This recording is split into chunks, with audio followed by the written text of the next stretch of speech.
not do simple, ever. She did bright, colourful, and slightly different. So today I hope we can have some smiles as we remember Evelyn, because that's what she would want. She would not want us to be sombre. After our service there'll be a private cremation and you're very warmly invited to stay here for refreshments. Please take a moment to sign one of the memorial pages if you didn't do that on the way in. Donations will be very gratefully accepted on Evelyn's behalf for the Stroke Foundation, and do have a look at the photo boards that the family have put together. There are a lot of photos of Evelyn's house, and these are just some of them. A year or so ago, Evelyn handed me this. It is a book of her writings. There's actually now a second edition as well. Over the years, she has collected every speech that she has made, and every speech she's made at funerals, and it's been compiled into 2 books. Every bit of creative writing. Now these books say so much about Evelyn because she had a writing style all of her own. Her ability to make art out of words is to be greatly admired, and these books are very much a window into her soul. She writes with great honesty about the good and the bad times of life and the things that mattered most to her. With the help of those books, these 2 books, and stories from Evelyn's family, I would like to now just tell you a little about the path that her life took before I hand over to some of those closest to her to share their memories. Evelyn Margaret McPherson was a winner right from the beginning. She won a baby beauty contest. That was the start, much to the delight of her parents. She was born in Roxburgh, and the South Island has always been very important to her. At the age of just 7, Evelyn was sent to boarding school, Teshmakers, near Oamaru, and she writes these words: "What a misery. I hated being away from my family. I was always in trouble for talking." I noted that it started early, the talking. "I was in trouble for refusing such appetising puddings as gluey tapioca, semolina or sage. The only humorous thing that remains in my mind was Terry, a dentist's daughter, who used to hide black balls in her knickers and hand them round the dormitory at night."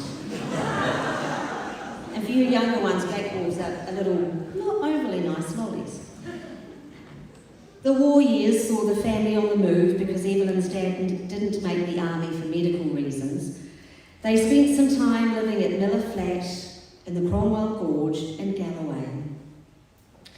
Evelyn has always talked very fondly of the next move to Mount Nicholas, a high country sheep station on Lake Wakatipu. She left school to help at home because her mum was unwell, but this place at Mount Nicholas is where her love of nature really grew. She never tired of the beauty of the mountains and the changing mood of the countryside. Evelyn was to go on and work in the dental school in Dunedin, which was a particularly good move. And we have some lovely photos of Evelyn surrounded by very handsome dentists. Now, one of those dentists was Stewart. Something happened, there was a spark there, and of course they went on to be married. Became her husband. The family grew with the arrival of John, Marie, Geoffrey and Janet, and they moved north to the Waikato, starting in Tokoroa. And family life was busy, and work was busy with the dental practice. On the 26th of April 1975, tragedy struck this family. Evelyn had a knock at the door from police to tell her that Wal had drowned in the Hamilton Lake. Evelyn was in her early 40s and had 4 teenage children. She writes that as suddenly as that, her life fell apart. She had a dental practice to run, an immediate entry into the world of banking and business, and many major decisions to be made. Evelyn had little time to grieve, working long hours at the surgery. Eventually, she would go on to sell the practice, and she says that's something that was very painful to do. And then, amidst the grief and worry for her family, Evelyn began to come to life again. In her mid-40s, she launched herself onto the tennis and badminton courts. She spent one day a week at Waikato Technical Institute learning pottery. She enrolled in a class on art history. She joined the Tuahine group, and she joined Kirikiri Roa Toastmistress Club as a charter member. This meant supportive friendship with other women and the gaining of so much confidence and organisational skills. Now, Evelyn remains a member of that club today. She is the longest standing member, and her contribution to the club was immense. It took her to conferences all over the world. She won many speech contests, and she judged contests at school all over the Waikato. About 38 years ago, Hugh came into Evelyn's life. They met through good companions and they loved to dance together. And they've been dancing ever since.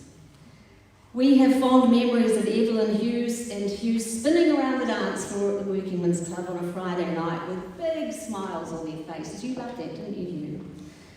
They shared a lot in their time together. Everyone was welcome at their home, especially at Christmas time, where Evelyn and Hugh spent hours and hours turning the house into something of a Christmas wonderland. Over the years, there were a number of houses. After Wal and Evelyn were married, they lived in Tokoroa first, then a farm cottage not that far from here at Puketaha. They moved to Peach Grove Road, to what was the original farmhouse, to Aratiri Avenue, Aaron Road, which is so important in the growing up years of this family, to Marn Street, Hillcrest Road, and Thomas Road. There were also properties at Hatfield Beach, Waiheke Island, and at the Mount. And Evelyn decorated each house in true Evelyn style. There was always an abundance of yellow and blue, and all her collections were proudly displayed. Evelyn liked what she liked, and she knew as soon as she saw something where it was going to fit at home. She could turn the simplest thing into something of beauty. She was renowned for her floral arrangements. That was always her job. Woe betide if anyone else volunteered to do it. And she took responsibility for decorating some very large events. Evelyn had the ability to turn the simplest piece of flax into a work of art. The search for the flora to complete the idea brewing in her brain was often a long one, and she was known to call for a driver to stop at very short notice if she spied a red hot poker growing on the side of the road. There was lots of travel to places all over the world, and she shares her experiences so very eloquently in her books and in many photo albums. It's hard to single out the most important trips, but we know she loved her time in Singapore and in Hawaii with Dorothy, Janet and Siobhan. There was also the cruise in Alaska, which she loved. We need to remember this woman. She hauled herself out of bed in the early hours to go off to swimming with Kiri, although to be absolutely honest, I went with her a few times and it appeared to me they just floated around in the pool talking. But it was great fun. There was badminton, and one person remarked this week that Evelyn could just stand at the net and hit every ball back. And of course golf, and a large number of the golfing girls from Hukanui are here with us today. Evelyn was a member at Hukanui for many years, and even when she couldn't go out there and play, she was there often, just doing things behind the scenes because she liked to still feel part of it.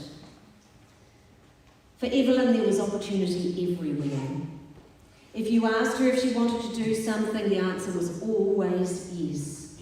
She loved road trips, lunches and dinners out, going to the movies, something she and Hugh did a lot, and really just being with family and friends. I think she's been an inspiration. I am very aware that I have only skimmed the surface here because there are so many stories to be told. So to add to this story, I'm going to ask John to come forward.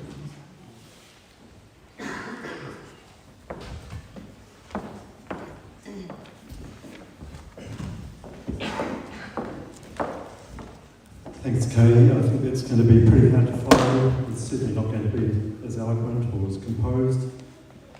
But I'll just read from the script and hopefully I can get through it.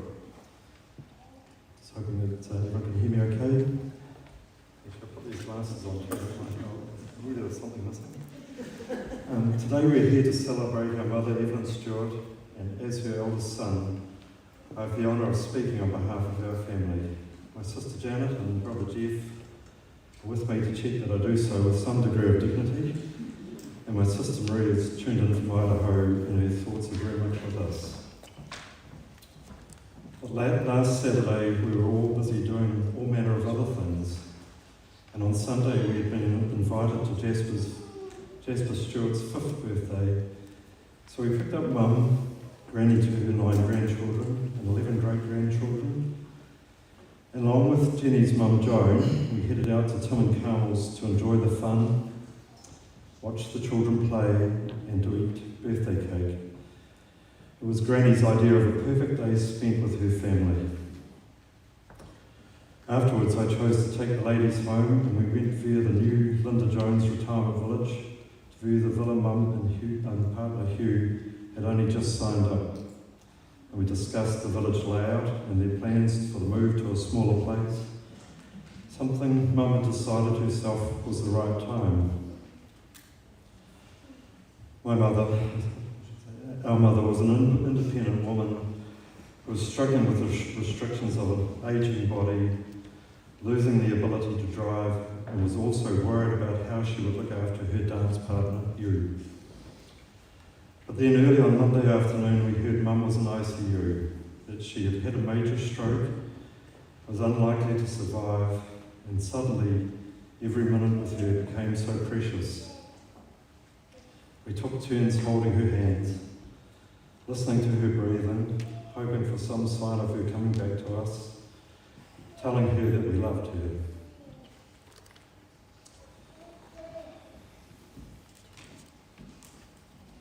Mum passed away peacefully the following day, just minutes after my sister Janet arrived in from Wellington, where she had experienced becoming grandmother herself. Baby Melody was born on the 16th of April to her son Liam and Jess, and Mum died on the 20th. The true cycle of life. And now we were organising a funeral that none of us wanted, but all of us wanted to be involved in to give our Mum, Granny, Gran, Eve or Evelyn a deserving send-off. What became evident fairly early on, however, was that Mum seemed to have a hand in this event also.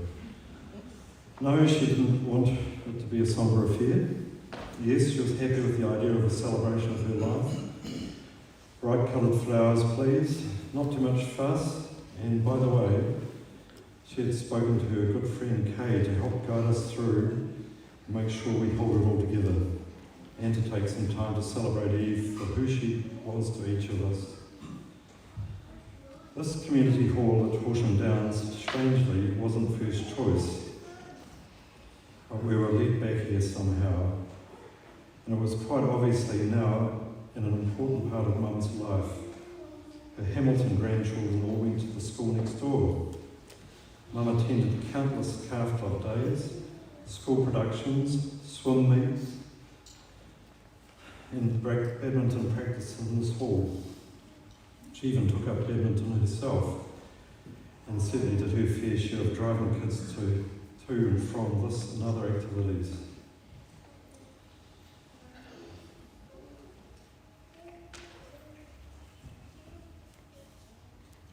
Writing a tribute to Mum is an impossible task.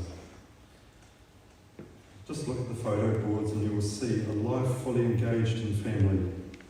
Lots of memorable moments, stunning weddings, births and sad moments also.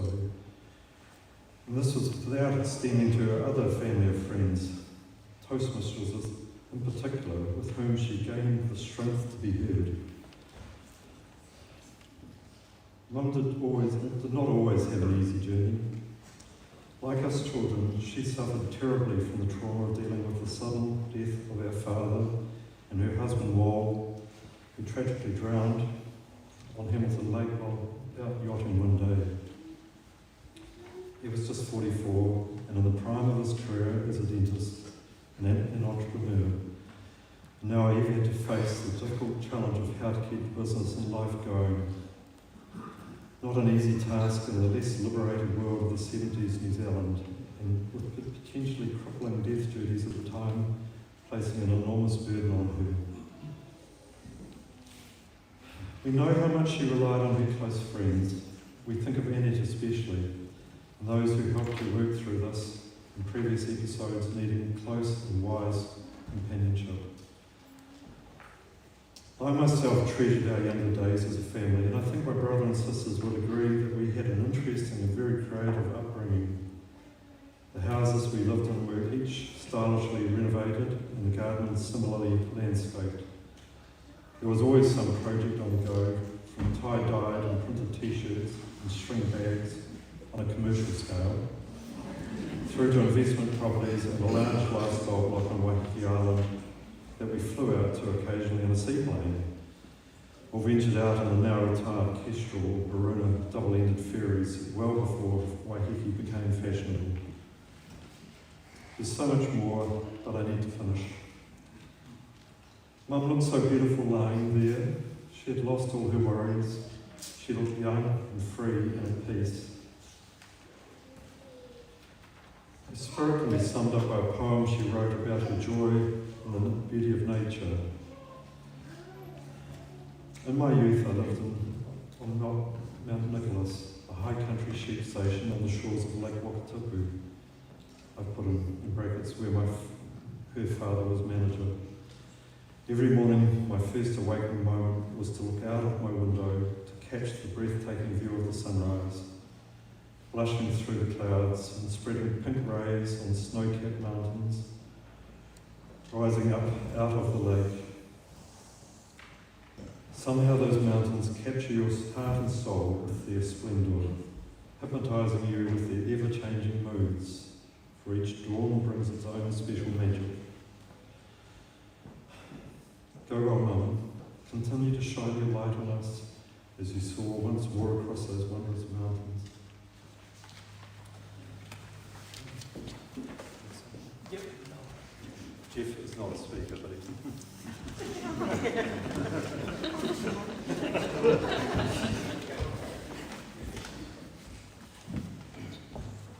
Mum just loved public speaking. She really enjoyed a good meeting.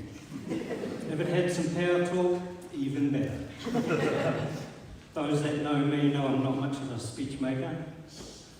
In fact, right now, Mum and I would gladly swap places. I feel lucky to have had such an easygoing mum who gave us lives full of fun and adventure, and happy to take us wherever. Mum had a close contact with everyone. If you needed to know what was happening in the clan or someone's birthday, you would call Eve. A message from Marie in Idaho.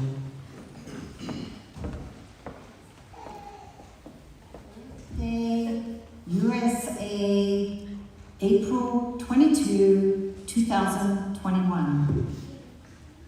Marie. Hi, Mom. Mom. Can you hear me? Marie. How are you feeling? Mom. Can you hear me? Marie. Do you have anything planned today? Mom. Can you hear me? Marie. Mom. Can you hear me? Thank you for being my mother, my friend, and guide. You supported me in my many endeavors and constantly encouraged me to follow my dreams. The love for reading, swimming, and other healthy activities was directly due to your interest to better the lives of all us children. The sewing club you had for me inspired design and making of one-of-a-kind wearable art that dressed the backs of many famous people, landed in American national catalogs, sold to thousands at art show events, these past 40 years. Your encouragement and support in the making of love beads and leather items when I was a teenager has stayed with me always, opening doors for further exploration and making of beautiful crafts. The above gave me courage to paint on canvas, from which, with my indomitable spirit, I have adventured into the language of paint for approximately 20 years now, enjoying incredible art sales. I left New Zealand to travel when 21, with the intent of returning, instead finding myself journeying overseas for all these years. Unbeknownst to me, when new to the United States, I was to become a citizen here. Throughout, I stayed in touch with family, sending postcards, letters, and receiving news in return. Messenger was the most current mode for connection, an endless source of frustration to you, Mum. Thus, the type of conversation we ended up having above. Even keeled, brimming with a thirst for colour, creativity, and fun, your spirit has touched my life deeply, as I imagine many others. Stashed safely inside my heart reside blessings of overflowing memories. Receiving the baton for the next generation, I celebrate your long and richly lived life, Mum.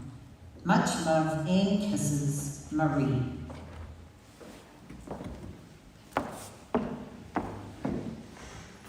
It's lovely that Marie mentioned the phone, because many of you will understand that. And during lockdown, when we talked to having conversations on Messenger, Evelyn was quite often known to accidentally start one of these conversations. We would all be on there going, hello, hello, and all we could see was the top of her head. And she had no idea that she had started this conversation.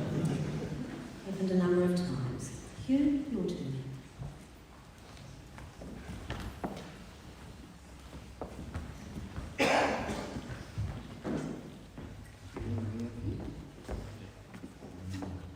Good afternoon. Good afternoon. Good to see you all here. I've known Eve for a long time.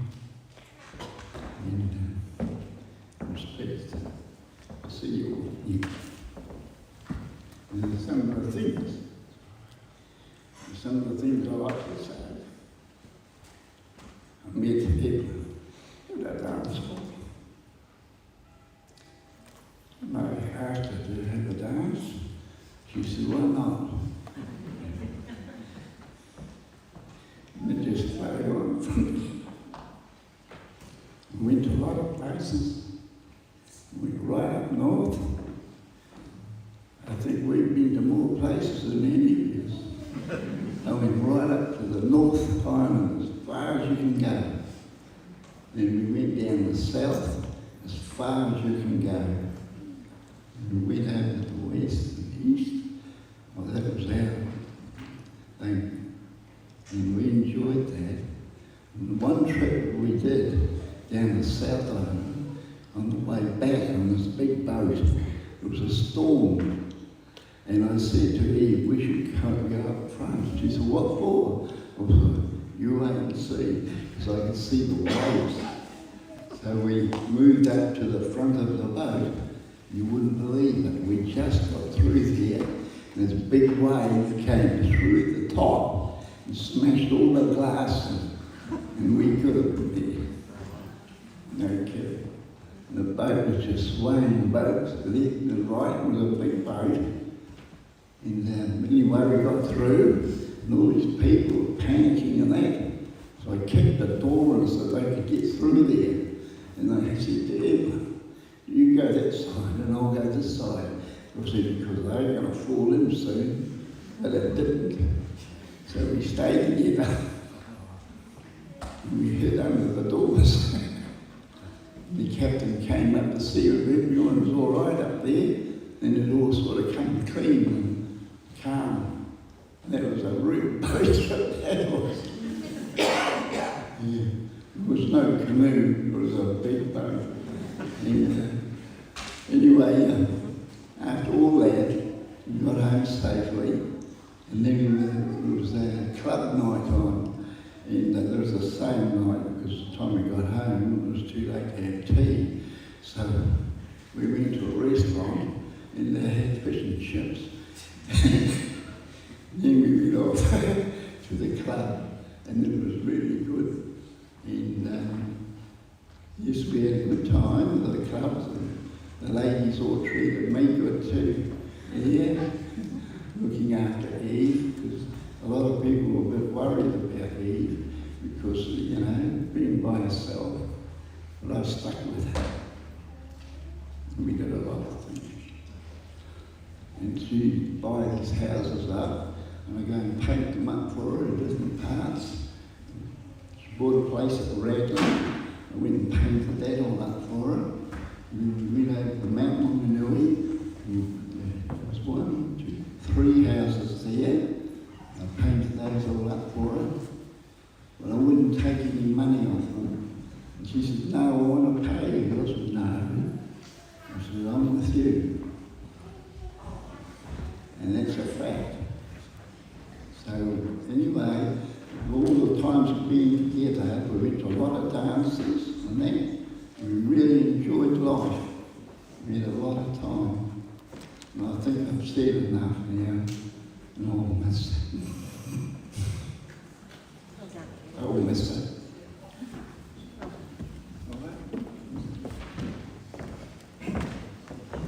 Thank you, Hugh.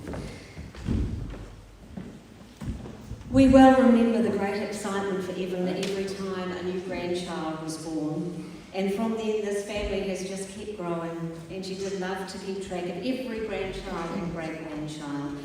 I'm going to ask the grandchildren to come forward now. We're going to begin with a message from Jeremy in the US. So while he's talking, grandchildren who are speaking or would like to come forward, please do that. To Grandma from New Zealand. Even though we were halfway across the world from each other, I always cherished the letters we exchanged throughout the years. It was fun to catch up through your words and pages explaining what you were up to and what other family members were getting into. I have the small pages you always used and your handwriting etched into my mind. Growing up as a kid, I have a fond memory of you coming to the States and visiting us in Idaho. We'd walk down to the river with our black lab and throw sticks into the water for them to retrieve. I also remember visiting New Zealand at a young age and you wrangling myself and all the cousins up for the adventure of the day. There were so many of us, you gave us numbers so you could keep track. I'll never forget you running down the list of kids. Number 1, number 2, number 3, number 4, number 5, and so on, making sure we were all accounted for before moving to the next location. You helped create a huge family filled with all different types of people all over the planet at this point. How special is that? And even though we didn't get to be as close, your impact is felt in my world. Our trip to camp together is something I think about quite frequently, even though I was a young 20-year-old wanting to be anywhere else but with my mom and grandma at the time. We had a special time connecting over stories and adventuring around a new place together. The walk we took to the famous Bouchard Gardens resonated strongly in my life because I now have a huge passion for plants and growing things. I reflect back to deeply admiring all the amazing flowers with you. The simplicity of that moment and your great energy is with me forever. I love you, Grandma. Your spirit and reach lives on across the world through your vast web of family. From Jeremy, grandson from the US.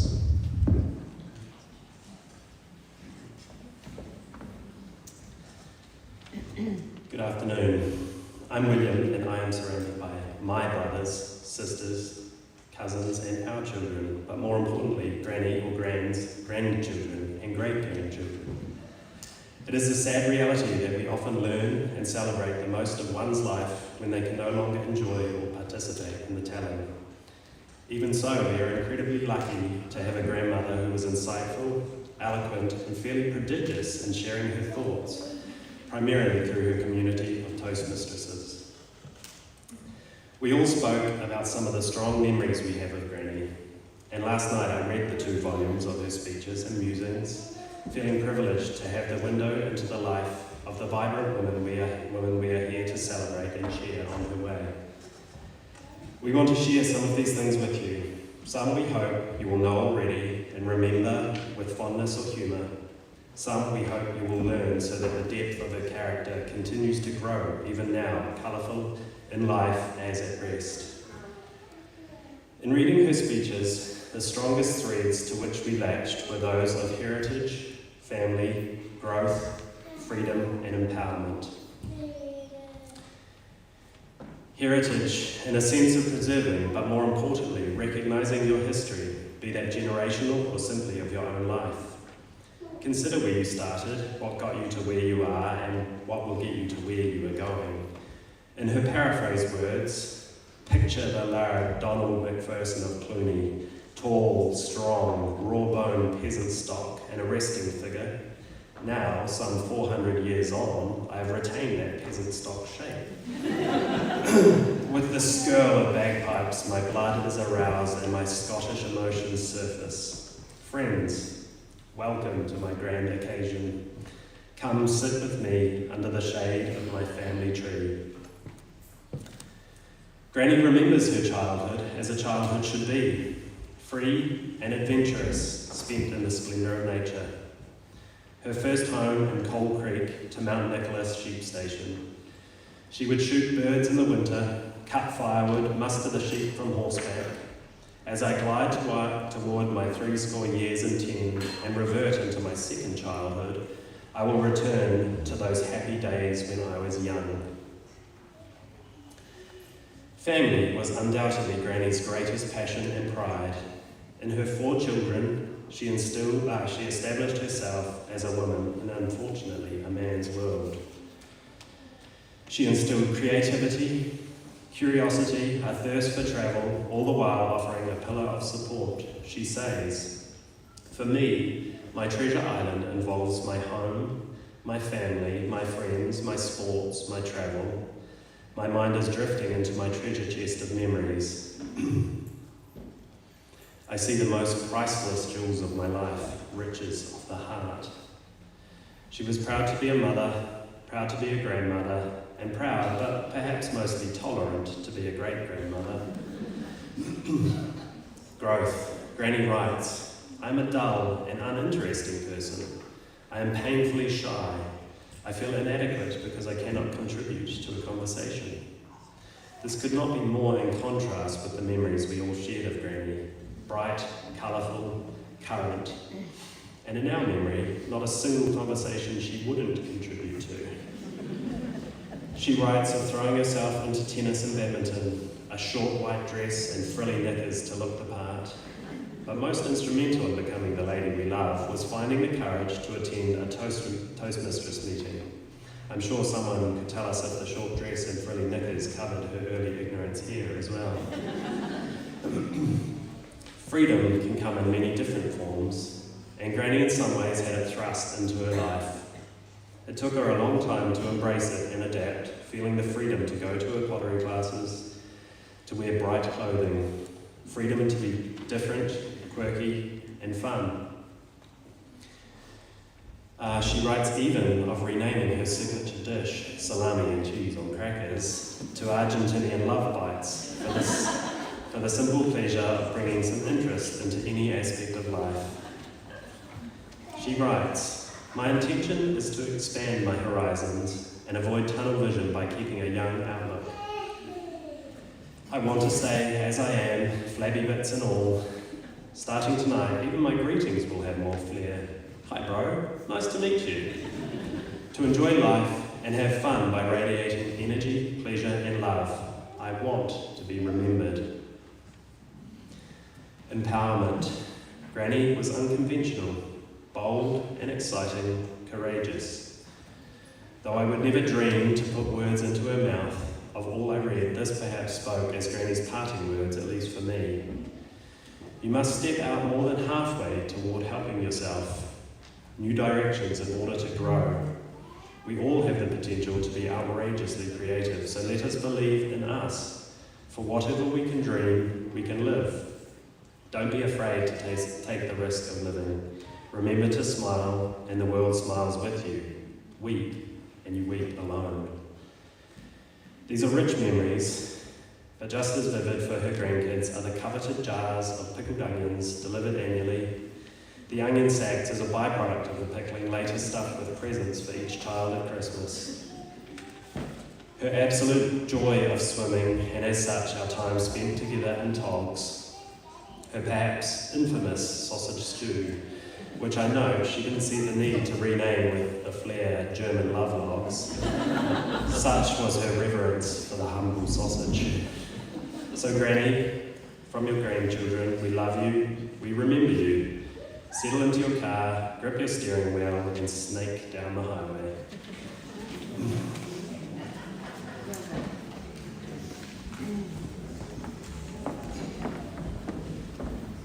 Thank you, grandchildren. Evelyn has been a friend to many. One of her longest standing friends is Annette Leach. And I'm going to ask Annette to come forward now.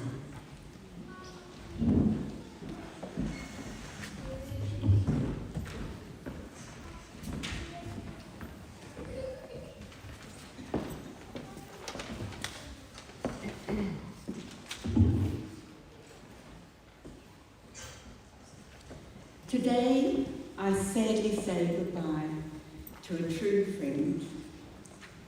When I spoke at Eve's 80th birthday, I had Googled the word friendship, which told me that friendship is a relationship of mutual affection between two or more people. Eve and I have shared this over many years together. I must admit I couldn't actually remember. It's back in the murky past, how long it is. But with the entwining of total trust, and this gave us the freedom to tell things as they were, honestly and frankly, and it was easy. I must also mention Eve's wonderful gift of discretion. No one else has mentioned that, but that as a friend that was very important, and her non-judgmental comments, as well as her generosity. Such precious traits are very special in a friend. In the early years, when the children were small, we were real 1960s, 1970s housewives, dedicated to running our homes and families with pride, clean and tidy houses and children well prepared with home-cooked meals. We sat around together around the kitchen table, and our well-behaved children ate up everything on their plates, including the vegetables. We were budget conscious and spent hours together preserving peaches, apples, feijoas, making spaghetti and freezing sweet corn. No one of this younger generation will believe that. This gave us time to commiserate on our inability to live up to these perfect standards expected at that time, but we'd laugh together over the chaos, which was more than often the reality. It is a timely time to remember that in these days there was no television. Eve was a great one for taking the children for long walks to burn off excess energy, and later a backyard swimming pool kept her own children, mine and many others in the neighbourhood, happy for hours, and I'm pretty sure she taught a lot of children to swim in that pool. It has been a huge pleasure for me also to watch Marie, John, Jeffrey and Janet grow into wonderful individual and creative adults. After Wong's untimely death, and as our children became more independent, I led Eve into playing badminton, tennis, and later golf. Later again, she led me into aquajogging, which I'm still doing. And then she joined the Toastmasters Club, where she blossomed. I was the listener in the early years as she diligently prepared speech after speech, developing her skills at an amazing pace and often winning competitions and even representing the club nationally, and I think internationally. That'll come later. It was, wow, Eve, you are amazing. More than ever, I was seeing her courage and determination, both characteristics she has displayed in these latter years, especially as she has endeavoured to recover from her stroke. However, there was one word that describes my dear friend Eve. It is kindness. I am ending with 3 texts received from my family on hearing of Eve's passing. From Vanessa. Is she here? No. So sad. Lots of memories, such as when Diana and I both broke our legs and she looked after us so Mum and Dad could go to an overseas conference. From Brendan. Oh, that is sad. Eve was a big part of our lives growing up. And then from Diana.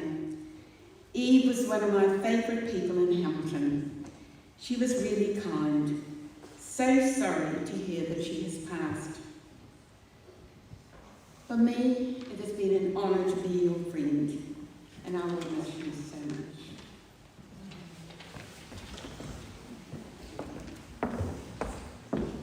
Thank you, Annie.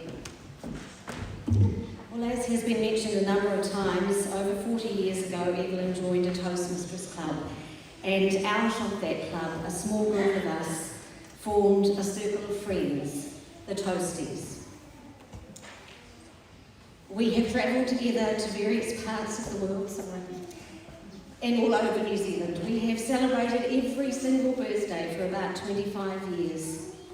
We've been there to mark births, deaths and marriages, and quite simply had a lot of fun. The Toasties who are with us today are Val Pollock, Judy Ross, Judy Pope, Leslie Middleton, Pam Smith, Rosemary Bennett, Janice Smith, and me. I'm going to ask the girls to come forward, please.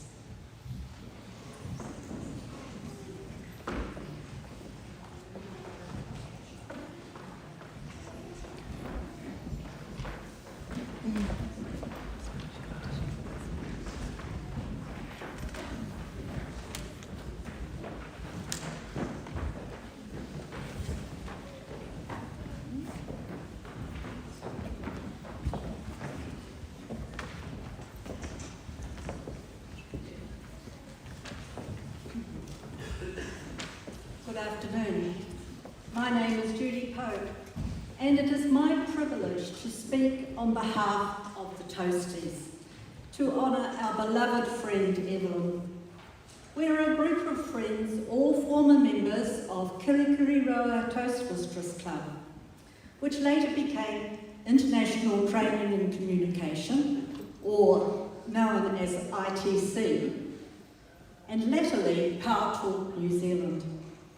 Evelyn was a charter member of Kirikiriroa Toastmasters Club in 1977 with Val Pollock and Gail Hussey, and she was the only one of us who was still a member of Power Talk 44 years later. Evelyn lived and breathed the ethos of ITC, and as she was my mentor when I joined in 1984, I feel I can speak with some authority on how she made me feel as a new member. I was rather timid of going into a group of very professional women in those days in their power jackets and authoritative and efficient meeting procedure. However, Evelyn visited me at home and was very friendly and not at all scary. She talked me through my first assignment, and I received a lovely card of encouragement when I accomplished the task. In fact, any assignment I did for a number of years. I soon realised that she was a very special and kind friend who wanted me to succeed. Evelyn loved people, and everyone loved Evelyn. And I don't think I was the only member who received a card of encouragement. Over our times as members, Evelyn was the president 4 times, held office in all other positions except, I think, as secretary. Am I right? I don't know. And she was a reluctant treasurer once. This was not her forte, but give her a position where she was relating directly with people and arranging programs, and she excelled. She was very creative and loved flower arranging, and always brought something interesting along to the meetings to brighten the front table. This was never a big arrangement, just 2 or 3 flowers arranged in an interesting container to fit with the theme of the evening and give a focal point. She just had that special knack of creativity, which I would love to have. Over the years, we enjoyed many fun times together, attending council meetings, conferences in New Zealand, and many conventions overseas, America, Australia, Alaska, and South Africa. She was often on the program, or was even arranging the program, always with a special theme. Our group of toasties just seemed to happen when we started to celebrate our birthdays and any special occasion with each other. And Evelyn was a valued, shall I say, older member of the group, with an age differences of nearly 30 years.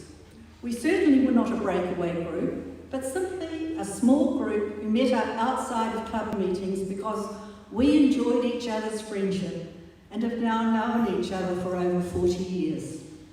We've been on retreats, as we like to call them, both in New Zealand and with our own special toasty travel agent, Kay, who organised trips to the Cook Islands 3 times, Adelaide and the Melbourne Cup, where we always had so much fun.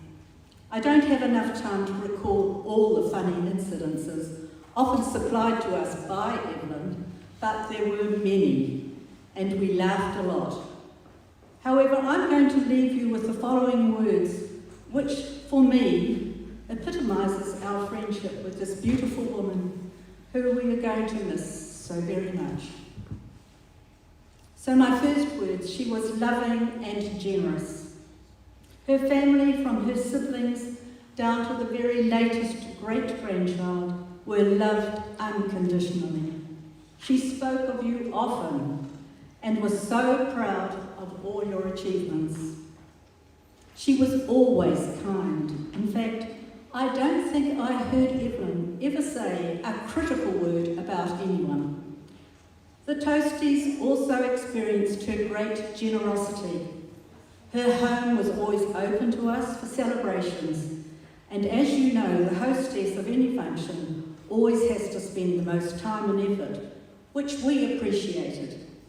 She was always generous with time for everyone, helping them when she was able. I recall her friendship with Rose Jacob, who passed away last month, aged 106. So Evelyn was 18 years younger than her, and as Rose didn't drive, Evelyn used to pick her up and take her out, and keep her supplied in her favourite tinned salmon, and they had a very special friendship. The last 2 years have been so difficult for Evelyn, not being able to drive her car. My second words are colourful and creative, expressed through her own unique way of putting her clothes together with colourful beads or a piece of jewellery, a scarf or a hat, which made her stand out in the crowd. Her home and furnishings were also colourful, filled with interesting knickknacks and art which expressed her personality. She was an excellent cook and always brought something colourful and interesting to our potluck dinners. Didn't she just make the best salads? Her special knack with flower arranging, which I have already mentioned, and I remember her creating special table decorations when we had to host a conference in Hamilton. She always had an interesting and colourful way with words, which has been alluded to with her books. And she excelled at speech writing. I would need to check with the girls, but I think her name is on the club speech cup more than any other. And lastly, recreation. Her interests were varied and many. Evelyn loved reading, and she was a member of our social book club. I'm calling it that because we always spent the first hour catching up with each other in conversation. She enjoyed going to the movies, the Tuahini Luncheon Club, where she was also president for a number of times. She played badminton and golf, and her aqua exercise classes, which she attended early in the morning. And in the past, I know she loved to dance too. She loved travel, beach holidays, and catching up with her family in the South Island. I know I've not covered everything, but all these interests made her the special person that she was. She attended a birthday celebration with us last Sunday evening and enjoyed a lovely meal with some of the toasties, who were privileged to be called her friends. It was so very sad for us to see her not the person she used to be before her first stroke, and I know she missed all these activities, especially reading, as her eyes had deteriorated. To Hugh and all her family members, I offer our heartfelt sympathy. But I can't help that even in death, Evelyn got it right. Her time was up, and we can now celebrate a life well lived. I close with a quote I read on Thursday at the Van Gogh Live exhibition I attended with Judy Ross. He was not only a talented artist, but was a very prolific letter writer, and also had in a unique way with words. And he said in one of his letters, "Close friends are truly life's treasures." Rest in peace, Evelyn.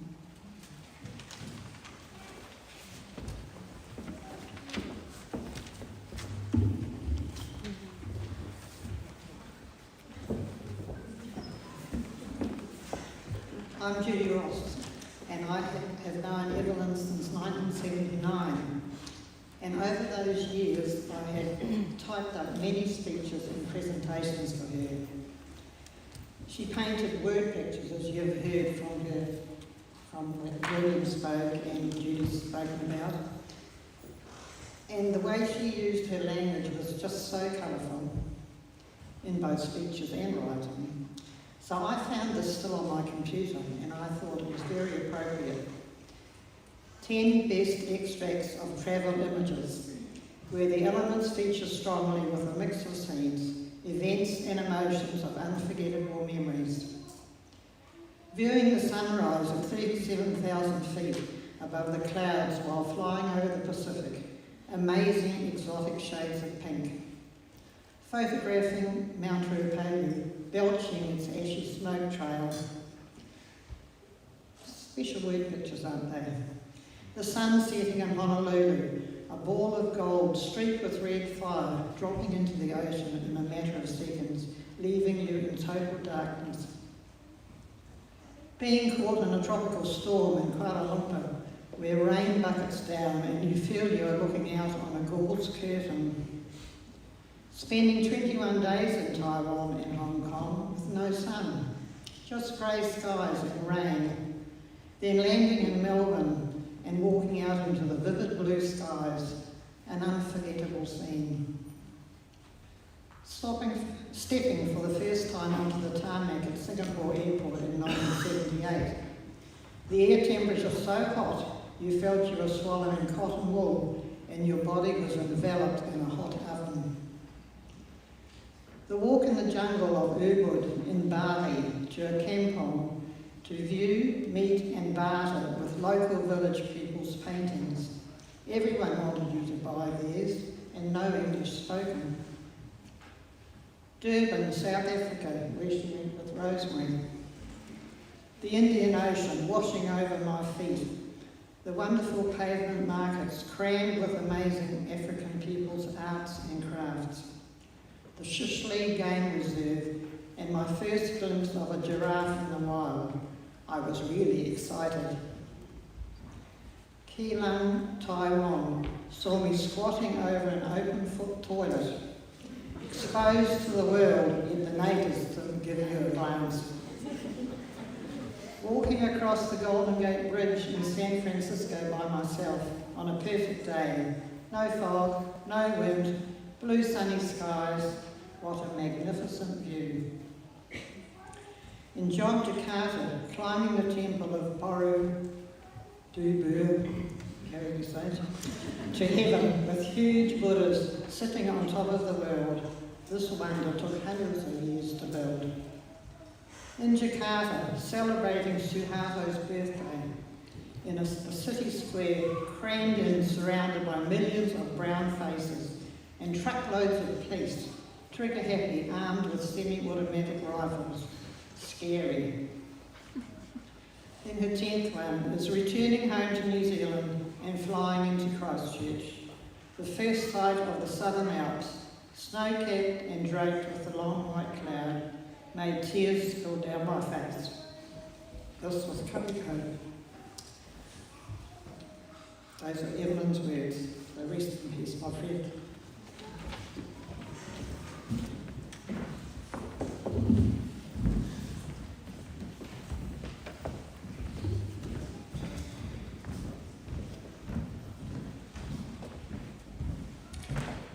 And having heard those wonderful words from Evelyn, we're now going to look back on her life in photos.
All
There's so much to remember about Evelyn, and the days ahead, lots of things will come into your minds. Little things like the brooches, and we do have some of the brooches on the photo boards today, the necklaces, the hats that she carried off with such pizzazz. The wonderful cooking has been mentioned. We will also remember her buying presents. She bought gifts right throughout the year, and then she could never remember where she put them. Or she couldn't remember that she'd already bought a present for you, so you ended up with two. The cards that Judy mentioned, a card in the mail for every achievement, no matter what. She was one of life's good people, flamboyant, stylish, and of course when it came to dressing, you never quite knew what you were going to get, but she always carried it off. We'll all miss that smile, her gratitude for everything everyone did for her, her dedication to Hugh, and those words that so many of us have heard, "Could you please help me with my phone?" Two very significant things have happened in this family this week, as we've heard. Not only did they lose a much-loved mum, partner and granny, but they also added to the family with the birth of little Melody, Liam and Jess's daughter in Wellington, another great-grandchild for Evelyn. She would have loved to have met that little one. And as Melody grows up with you as her granny, Janet, I hope that you'll tell her all about her great-granny. And I hope the very best of Evelyn's personality continues to be alive and well in all of you young ones. Let us now bow our heads in prayer. Eternal God, we have gathered here with very heavy hearts to say goodbye to someone who will be so greatly missed by everyone who knew her. We give thanks for all the good things in Evelyn's life and for her skills and talents and everything that made her unique. Thank you for guiding her through the difficult times and helping her to find life again. Today our prayers are also for those Evelyn leaves behind who will miss her so very much. Please watch over them in the days ahead as they face a new beginning. And we ask that the friends of this family continue to provide a shoulder to lean on or a listening ear when it's needed. Take Evelyn into your care and keeping, safe in the knowledge that she will live on in the hearts and minds of everyone who knew her. Amen. Our service is now drawing to a close, and shortly Evelyn will be piped from the hall. Now she would like that, because that's in keeping with her Scottish heritage, which was so important to her, and we do have the McPherson tartan on her casket today. Some of Evelyn's family are going to accompany her to the crematorium after a cup of tea, so she will remain with us. So please do come out and say your personal goodbyes and then make your way back inside again. Hugh, John, Marie, Jeff and Janet and your families, thank you for sharing Evelyn with us. We know that you will miss her so very much. She was so proud of you, and I know she would want you to remember her with a smile. Keep talking about her, raise your glasses to her, we sure will, and always include her as part of this family. Ladies and gentlemen, would you please stand?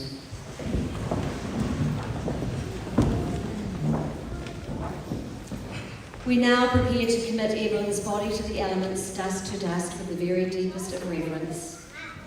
Evelyn, you lived your life well, but you were tired, and the time has come to rest. I'm going to close with words written by Evelyn herself. Thank you, God, for the time given to me to enjoy these gifts of life and love, for time given to spend with family and friends, and for time to appreciate the beauty of nature. For me, these are truly riches of the heart, and therefore priceless. Rest peacefully, Evelyn.